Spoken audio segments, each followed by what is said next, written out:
Assalamualaikum warahmatullahi wabarakatuh. Jumpa lagi di Good Night YouTube channel. Apa kabar nih teman-teman? Semoga kalian yang menonton video ini selalu diberi kesehatan dan dilancarkan rezekinya. Pada kesempatan kali ini aku akan menceritakan pengalaman mistis dari pendaki Gunung Semeru. Kisah ini dialami oleh Sofyan ketika melakukan pendakian ke gunung tersebut bersama teman-temannya.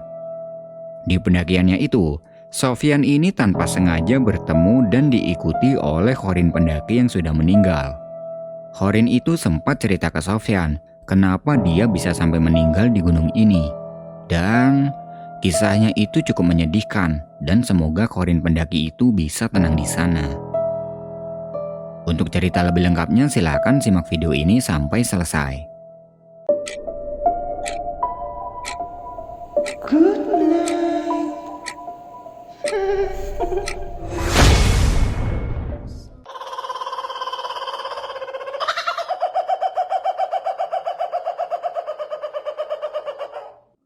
Awal Juli tahun 2017, Sofyan dan teman-teman sekampungnya melakukan pendakian ke Gunung Semeru. Rencana ini sudah lama direncanakan. Mereka semua ada 6 orang, diantaranya adalah Tony, Bagong, Yupi, Ali, Syarif, dan Sofyan. Tidak tahu kenapa, mereka ini tiba-tiba punya hobi mendaki, padahal sebelumnya tidak.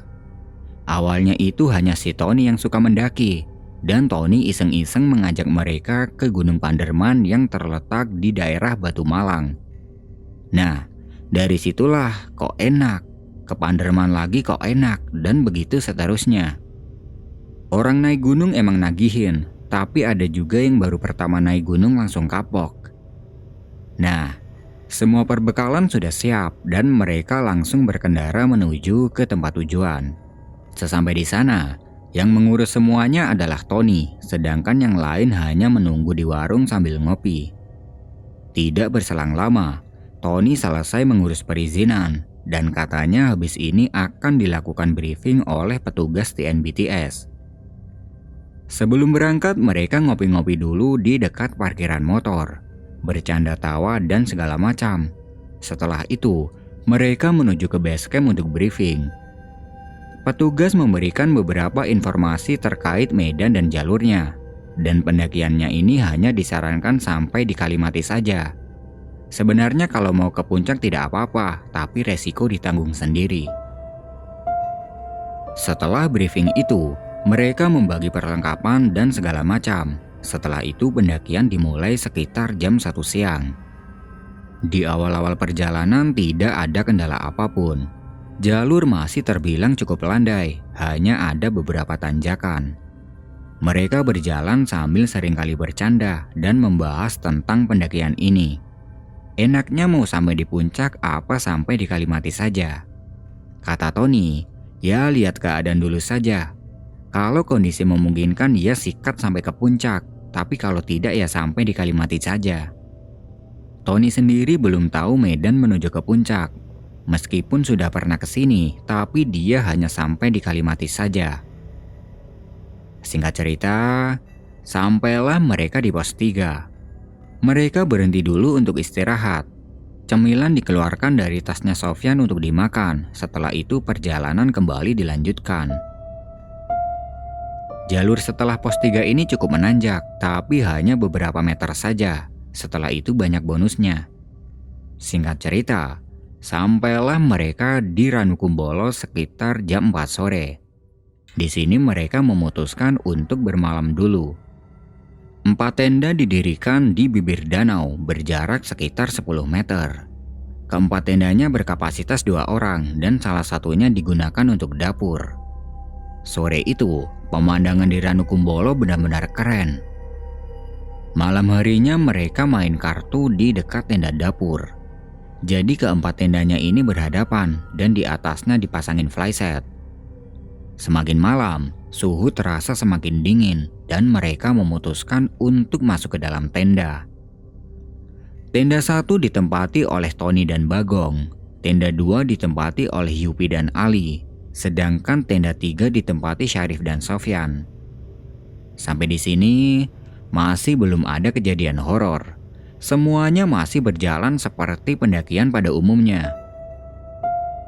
Keesokan harinya mereka berfoto-foto di dekat danau, setelah itu membuat sarapan. Ton, ke Kalimati masih jauh ya dari sini? Lumayan, sama kayak dari pos ke sini. Sikat aja ya ke puncak, nanggung soalnya. Santai aja, lihat kondisi yang lain dulu. Habis ini jalurnya lebih berat dari kemarin.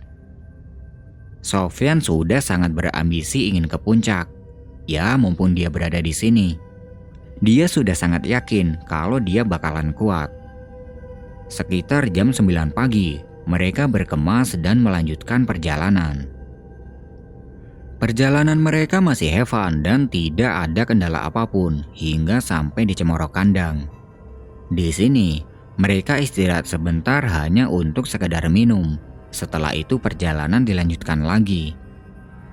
Beberapa menit setelah meninggalkan area Cemoro Kandang, mereka berenam merasa capek dan istirahat di sebidang tanah. Di situ mereka ngobrol-ngobrol gitulah sambil ngudut, dan suasana di sini benar-benar sejuk. Beberapa menit istirahat, Tony mengajak yang lain untuk lanjut berjalan. Katanya agar cepat sampai di Kalimati dan bisa beristirahat di sana.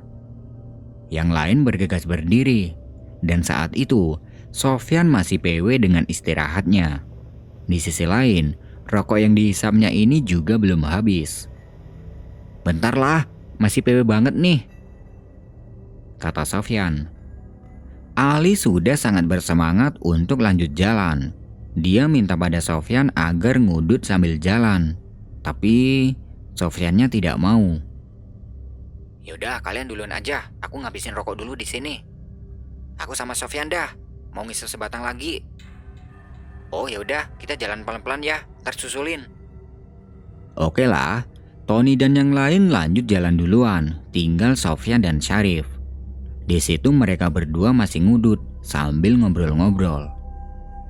Setelah rokok sudah habis, mereka berdua lanjut berjalan untuk menyusul teman-temannya.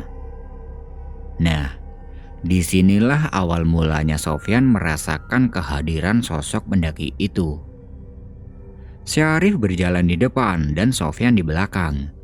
Beberapa menit berjalan, tiba-tiba bulu kuduk Sofyan berdiri, seakan ada sesuatu yang mendekat. Oh ya, Sofyan ini orangnya sedikit peka dengan hal-hal yang berbau mistis.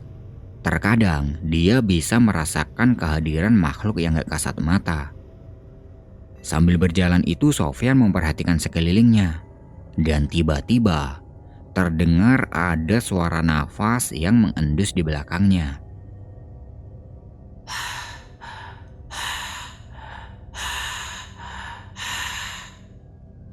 Jadi seakan-akan di belakangnya Sofyan ini ada orang yang sedang kecapean. Spontan dia langsung berhenti dan pelan-pelan dia menengok ke belakang. Tapi di belakangnya ini tidak ada siapa-siapa. Suara nafas yang tadi terdengar juga tidak ada. Itu tadi suara apa ya? Apa cuman perasaanku aja? Batin Sofyan. "Oi Pian, ada apa?" ucap Syarif dari depan.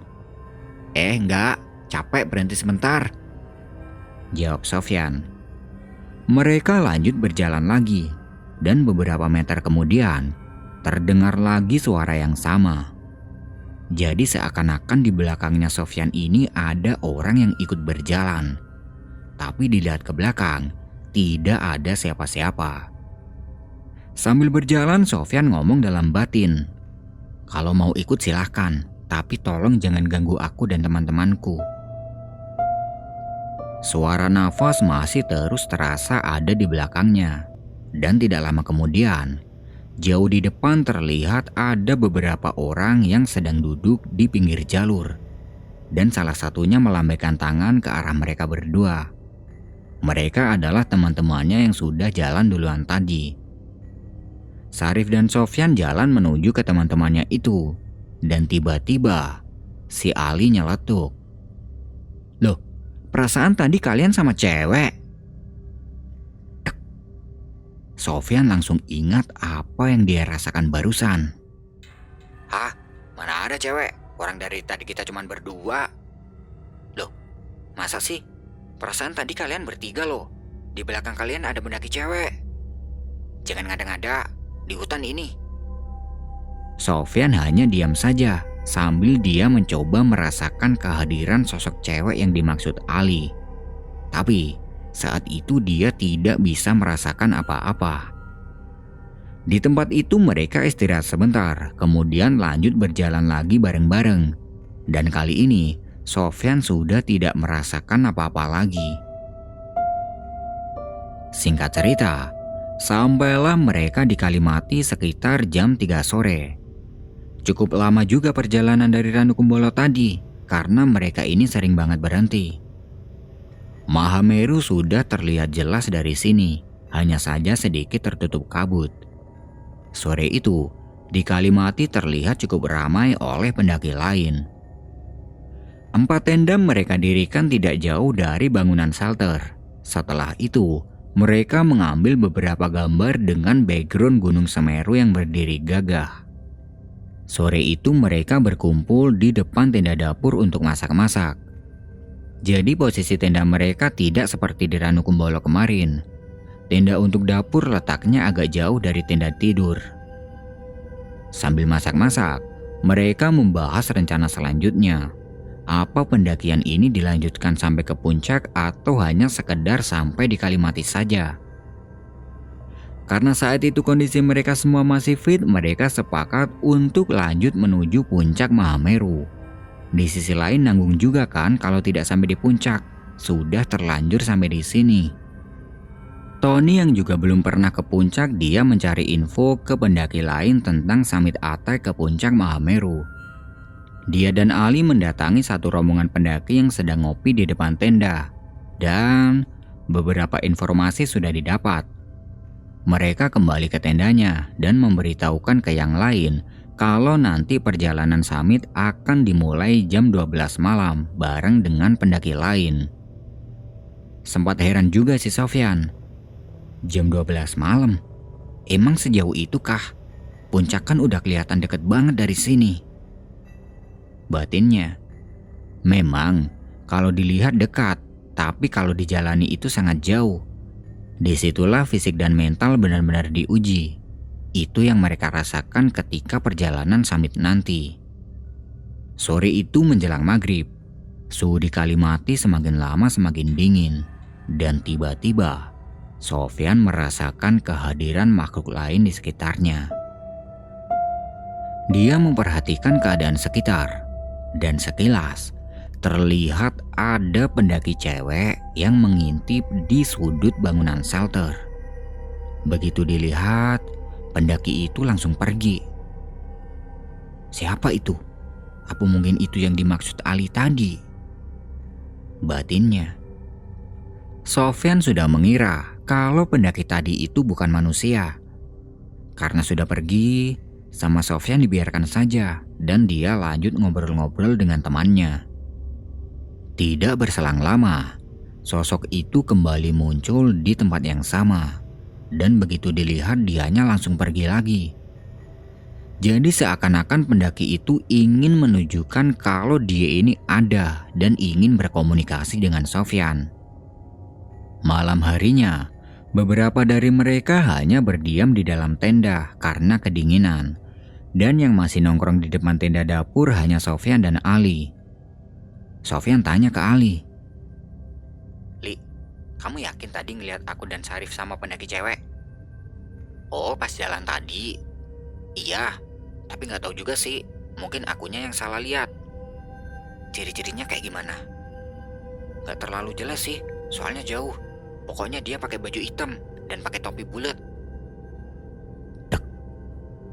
Ternyata, ciri-ciri orang yang dikatakan Ali itu sangat persis dengan pendaki yang dia lihat di sudut shelter tadi.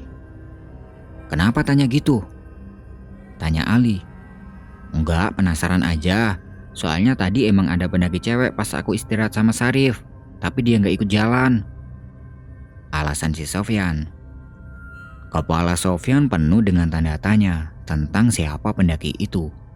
Yang jelas, dia adalah Qorin pendaki yang pernah meninggal di gunung ini. Tapi pertanyaannya, kenapa pendaki itu mengikuti rombongan Sofyan? Sofyan dan Ali lanjut ngobrolin hal lain, dan tidak berselang lama. Di sebelah kanannya Ali terlihat ada bayangan orang yang ikut duduk bareng mereka, tapi tidak ada orangnya. Jadi posisi duduknya mereka ini Ali di sebelah kanan dan Sofyan di sebelah kiri. Bayangan itu terlihat sangat jelas karena tersorot lampu headlamp yang mereka taruh di depan pintu tenda dapur. Sepertinya Ali tidak sadar kalau di sebelahnya ada bayangan orang yang sedang duduk. Dia mengajak Ali untuk istirahat dan mereka pun meninggalkan tenda dapur. Di tendanya Sofyan, terlihat si Syarif sudah tidur menggunakan sleeping bag. Sofyan menutup pintu tendanya dan tidur di sebelahnya Syarif. Tidak lama tidur, Sofyan terbangun karena dia haus. Dan ketika bangun itu, si Syarif tiba-tiba tidak ada di sebelahnya. Lah, ini anak kemana? Kok main ngilang aja? Batin Sofyan. Dia keluar dari tenda dan menuju ke tenda dapur untuk mengambil air. Dan malam itu, beberapa pendaki lain masih ada yang belum tidur. Sofyan mengambil sebotol air dan diminum. Kemudian dia membuka tenda yang lain untuk memastikan keberadaan Syarif. Ternyata ini anak pindah ke tendanya Tony. Jadi di tendanya Tony itu mereka tempati bertiga. Ya udahlah, Sofyan kembali masuk ke tenda untuk melanjutkan tidur. Dan sebelum masuk ke tenda, dia melihat sosok pendaki cewek yang tadi. Dia sedang mengintip di sebelah tenda dapur. Sofyan memperhatikannya balik, dan pendaki itu, dia hanya diam sambil terus melihat ke arah Sofyan. Jadi sepertinya dia ini benar-benar ingin berkomunikasi dengan Sofyan. Sofyan mendekati pendaki itu, tapi belum sampai di tenda dapur dianya langsung pergi. Ini orang maunya apa sih? Dari tadi nongol mulu, batin Sofyan. Karena sudah pergi, Sofyan kembali lagi ke tenda sambil dia coba berbicara batin dengan sosok tadi. Aku tahu kamu ada di sini. Kalau ada yang mau diomongin ngomong aja. Sesampai di depan tenda, dia melihat lagi ke arah tenda dapur. Ya kali aja sosok tadi masih ada di sana. Tapi kali ini sudah tidak ada. Akhirnya, sama Sofyan dibiarkan saja. Dia masuk ke dalam tenda. Pintu ditutup rapat-rapat, kemudian dia melanjutkan tidur.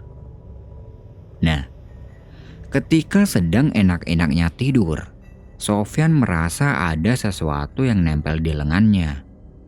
Dia langsung bangun, dan spontan, tangannya langsung meraih apa yang nempel di lengannya itu.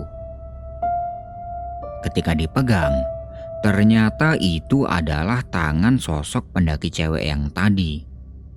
Cewek itu berusaha pergi, tapi Sofyan memegang erat tangannya. Dan tidak tahu kenapa, dengan sendirinya tiba-tiba Sofyan bertanya, Kamu meninggal kapan? Jadi pertanyaan itu tiba-tiba saja terucap dari mulut Sofyan. Harusnya yang ditanyakan bukan itu. Ya wajarnya kalau tiba-tiba ngelihat ada cewek di tendanya itu kan yang ditanyain kamu siapa, ngapain, dan bagaimana. Tapi ini yang ditanyakan malah pertanyaan aneh. Kamu meninggal kapan? Cewek itu bilang kalau dia meninggal pada tahun 2015 di jalur menuju Mahameru. Sofyan lanjut bertanya ke cewek itu, kenapa kamu bisa meninggal? Dan katanya, dia meninggal karena tertimpa batu di jalur pendakian menuju Mahameru. Telapak tangan cewek itu terasa sangat dingin. Semakin lama, cewek itu semakin tenang. Lalu Sofyan melepaskan pegangan tangannya. Dan di dalam tenda itu, mereka berdua terlibat obrolan yang cukup panjang. Cewek itu terus menunduk dan menyembunyikan wajah pucatnya di balik topinya. Dia cerita ke Sofyan tentang dirinya. Katanya, dia ini sedang bersedih.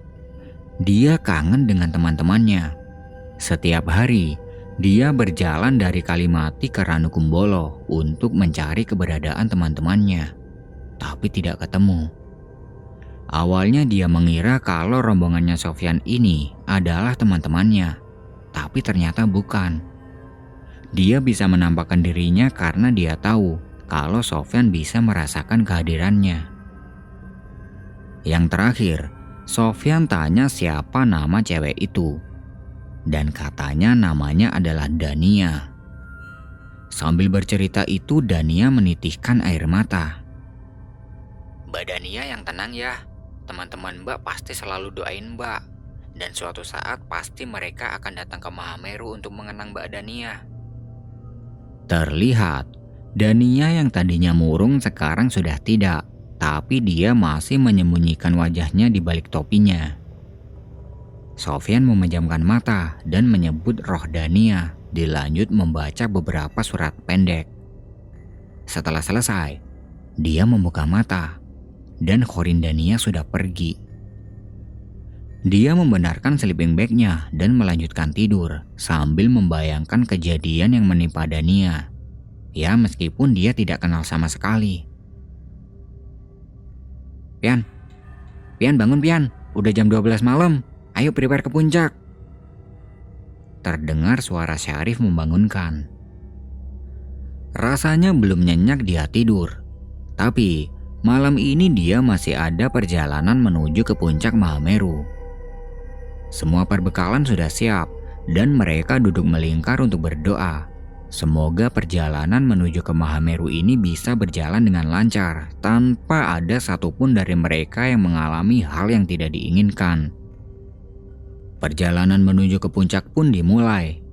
Suhu dingin semakin lama semakin tidak terasa karena kaki yang terus melangkah. Sorot senter pendaki lain sesekali menyilaukan pandangan dari atas dan bawah. Hingga tidak terasa, matahari mulai menyinari perjalanan mereka. Di tempat yang penuh dengan batu dan pasir, Sofyan berhenti sebentar dan menyebut nama Dania. Berdoa semoga dia mendapat tempat yang layak di sisi Tuhan Yang Maha Esa. Woi, Pian, kenapa? Ada masalah? Teriak Tony yang sudah jauh di atas. Gak apa-apa, aman, cuma capek dikit. Jawab Sofyan. Dia melanjutkan perjalanan. Dan singkat cerita, sampailah mereka berenam di puncak Mahameru. Sebuah tempat yang membutuhkan perjuangan untuk bisa menginjakkan kaki di tanah ini. Saat itu suasana puncak cukup ramai. Mereka berenam menikmati keindahan tempat ini dengan caranya masing-masing. Setelah puas di puncak, mereka kembali turun. Dan syukurlah, summit ke puncak Mahameru tidak ada kendala apapun hingga kembali lagi di Kalimati. Di tempat camp mereka membuat sarapan, setelah itu berkemas untuk kembali turun. Setelah bercerita semalam, Khorin Dania sudah tidak terlihat lagi hingga mereka sampai kembali di Ranukumbolo. Siang itu mereka menikmati sebentar suasana sejuk di danau ini. Setelah itu, perjalanan dilanjutkan kembali ke base camp Ranupani dengan selamat. Nah, itu tadi adalah pengalaman mistis yang dialami oleh Sofyan ketika dia dan teman-temannya mendaki ke Gunung Semeru.